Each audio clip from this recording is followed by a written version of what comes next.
Lent is so beautiful and rich. I still want to talk about it more. We've been reflecting on Lent. And the important thing to remember is that Lent isn't this spiritual calisthenics. It's not us trying to impress God.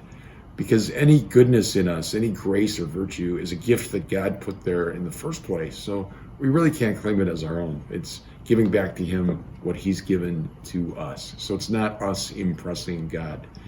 I'm always inspired by the example of Francis of Assisi. He would do these epic 40-day fasts in the wilderness. He'd go live in a cave and just pray and fast for 40 days. And on the very last day, he would purposely mess it up. Like he'd purposely break his fast, just so that he couldn't take pride in having done it perfectly, just to show that it was God's grace at work in him, not his own power. It was God's power. It's an important thing to remember, to keep in mind when we fail in our Lenten resolutions. Don't let that defeat you. In a sense, there's a grace in the failure because it reminds us of our weakness and our radical need for God. I think there'd be something wrong if at the end of Lent we came to God and said, I did this perfectly, aren't you impressed? I'm impressed with myself, you should be impressed with me too. The saints came to God in this absolute humility.